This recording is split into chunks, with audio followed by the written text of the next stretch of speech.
Bonsoir tout le monde. Voilà, je profite de cette soirée d'hiver pour partager avec vous quelques réflexions que j'ai eues sur cette primaire populaire.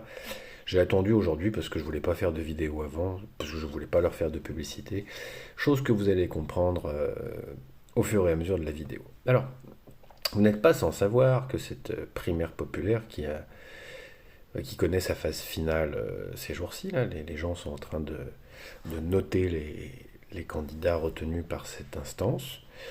Euh, Vous n'êtes pas sans savoir que cette primaire populaire a été largement contestée, et on a notamment contesté son côté populaire. Est-ce que c'est populaire, cette primaire-là? Bon, il me semble que ce procès-là est complètement réglé. Je veux dire, cette primaire n'émane pas du peuple. Elle ne rassemble pas le peuple. Elle a rassemblé 460 et quelques mille personnes, peut-être 470 000, c'est-à-dire moins de 1% du corps électoral. Elle ne ressemble pas au peuple, et ses résultats n'auront en aucun cas une qualité de ressemblance au choix qu'aurait fait le peuple, notamment parce qu'il y manque tous les gens qui s'abstiennent, tous les gens qui ne sont pas inscrits et tous les gens qui ont des opinions largement différentes de ce qui est proposé, même si on restreint cette population à la gauche. Donc elle émane pas du peuple, elle ne le rassemble pas, elle lui ressemble pas, elle n'est pas populaire au sens où on parle de chanteurs populaires ou de... Voilà, alors dans un débat, on m'a dit une fois, oui, mais elle est ouverte à tous. Oui, bah, dans ce cas-là, disons primaire ouverte, parce que ce qui est ouvert n'est pas populaire. Par exemple, les toilettes publiques sont ouvertes à toutes et à tous, et ça en fait pas des toilettes populaires. Les parkings sont ouverts à toutes et à tous, ça en fait pas des parkings populaires. Donc laissons ce mot de côté. En fait, on va voir que la formule est totalement creuse dans un instant, mais pour l'instant, on voit que populaire, c'est un mot creux, c'est de la com en fait. C'est un mot de com pour dire qu'on est gentil et qu'on est de gauche. Bon, première chose. Mais en fait, moi, ce qui me choque le plus, et ce dont j'ai envie de vous parler aujourd'hui, c'est qu'on ait appelé cette procédure primaire. Alors, des gens à la France insoumise et autour ont contesté la nature primaire de la procédure. Vraiment sur un plan formel, en disant c'est pas une primaire, c'est un sondage. Ça n'est pas un parti ou un corps qui se rassemble pour choisir qui va représenter et à qui on va donner un mandat, et quel mandat, puisque on y fait participer des gens et des programmes qui ne souhaitent pas y participer. Par conséquent, il s'agit moins d'une primaire que d'un sondage. Bon, c'est un argument qui se tient, mais ça, c'est pas le mien. Mon argument, ça consiste à dire, mais en fait, primaire, c'est le vieil anthropologue, là, avec sa bibliothèque derrière son dos, qui dit primaire, primaire, primaire, mais, euh, ça veut dire que c'est du premier degré, ça veut dire que c'est au commencement, c'est ça que ça veut dire primaire, ça veut dire ce qui est au commencement. Euh, c'est pas comme Arché dans archéologie ou archonte, ce qui serait au principe, au commencement et au commandement. Primaire, c'est vraiment ce qu'il y a de plus élémentaire, voilà, ce qui est du premier degré. Bon.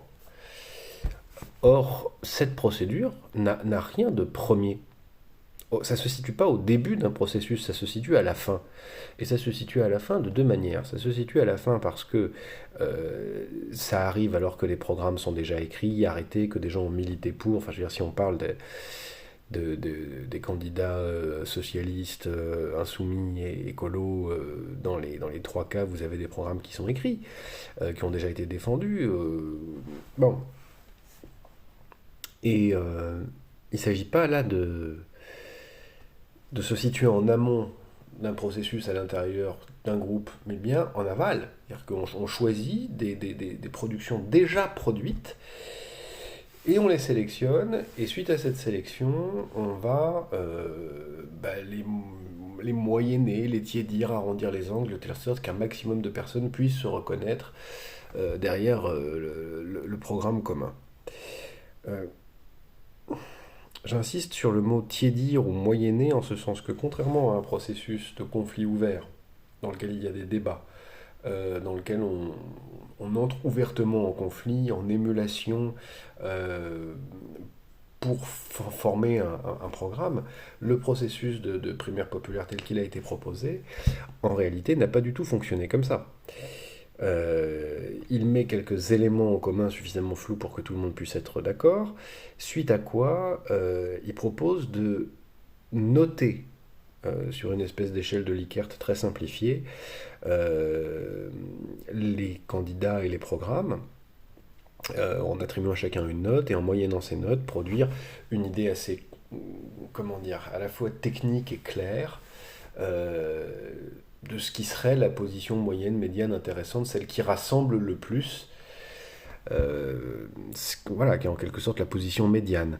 Donc, en fait, il s'agit de produire du consensus, de produire du non discutable, d'affirmer en quelque sorte à un moment donné un programme en commun, sans qu'il ne soit débattu de manière ouverte entre les candidats ou entre les militants, quasiment par un procédé technique, si vous voulez. Bon, c'est très important ça. Il ne s'agit pas de choisir, il s'agit de noter. Réfléchissez à ça. Dans quel moment de votre vie vous n'êtes pas en train de choisir, mais en train de noter? La plupart du temps, c'est que soit quand vous êtes enseignant, bon, Joker, soit quand vous vous trouvez dans la situation d'un consommateur.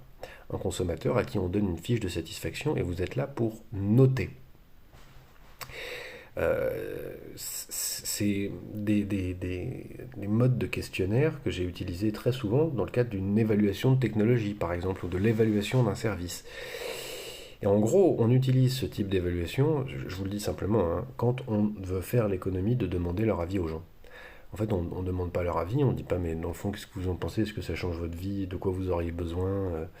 On leur dit, ben, sur une échelle de 1 à 10, qu'est-ce que vous pensez de l'impact de telle technologie sur votre qualité de vie, sur la qualité de vie de vos proches, sur la qualité de vie au travail que vous pouvez avoir, etc., etc. Donc en fait, on leur demande un score parce qu'un score c'est très facile à traiter, ça va très vite, c'est très facile à numériser, à informatiser, ça permet de produire une décision suffisamment floue et molle pour qu'on puisse finalement en faire ce qu'on veut.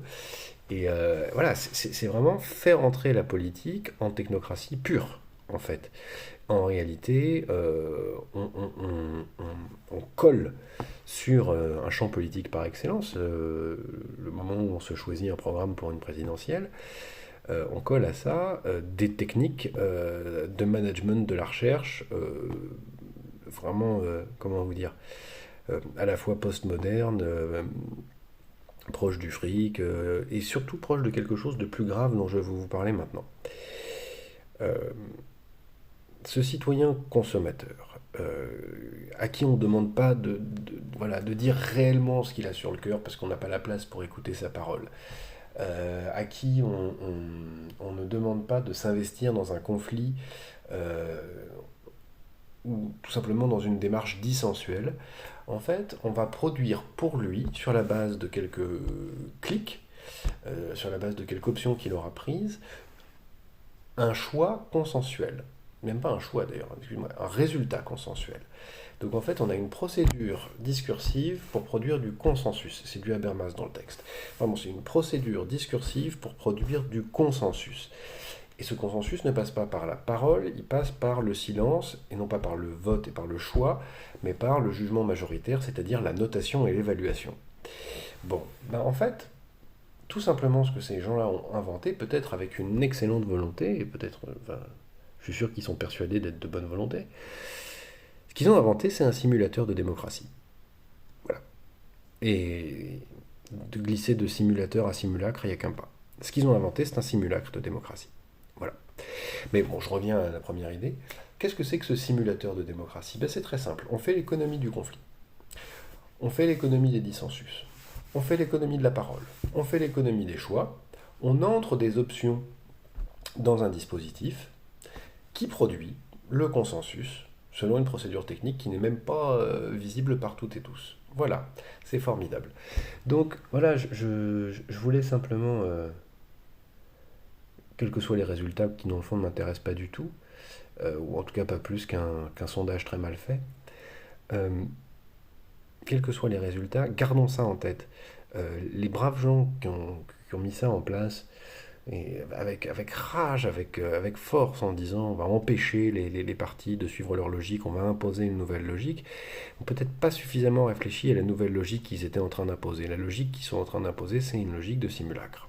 Voilà, de simulacre de démocratie, en tout cas de simulation de démocratie. Bon, Ben voilà, sur ce, j'espère que ça vous a pas trop touché le moral. Si c'est le cas, peu importe, parce que demain ou après-demain, je ferai une autre petite vidéo sur le jour du dépassement et qui sera beaucoup plus joviale et joyeuse. Voilà, salut tes joies, portez-vous bien.